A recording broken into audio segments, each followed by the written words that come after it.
One of the real dangers in training and in coaching is coaching or training to dependence.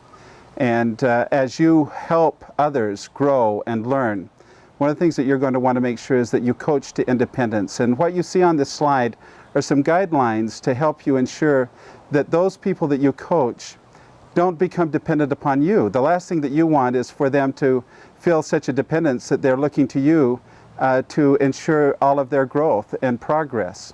They really need to take the assumption or the responsibility of their own learning.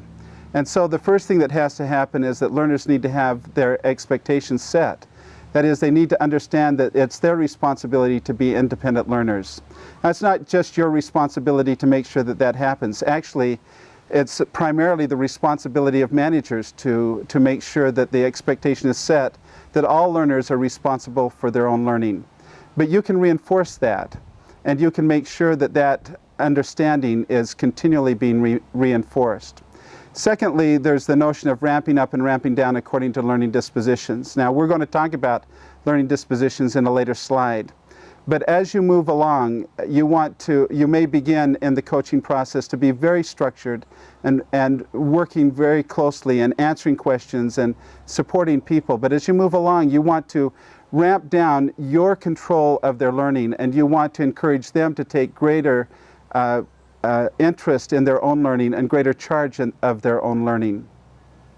In doing that, you're going to want to shift the support of learning to the materials that you have and to other resources.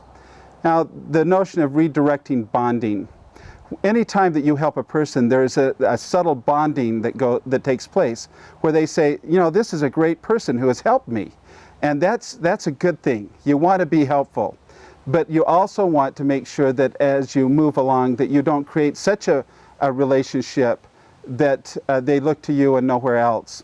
And one of the ways in which you can redirect that bonding is you can always tie what you're doing to the materials, to the learning system that you're coaching people through. That is, if they ask a question, you can turn them to the materials to find the answer to that question. Or if the answer isn't in those materials, you can help them find that answer and make sure that they're moved into the materials or to other support on the website, other places. But you want to redirect the focus of who is answering and what is answering and resolving questions to someone other than you.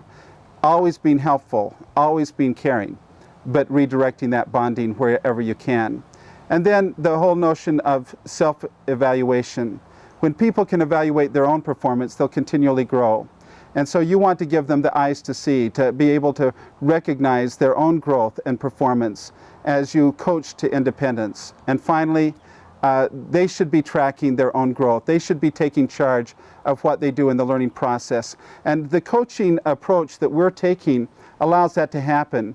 It's really the responsibility of the learner to initiate, for the most part, the activities and the things that they're going to be doing with you.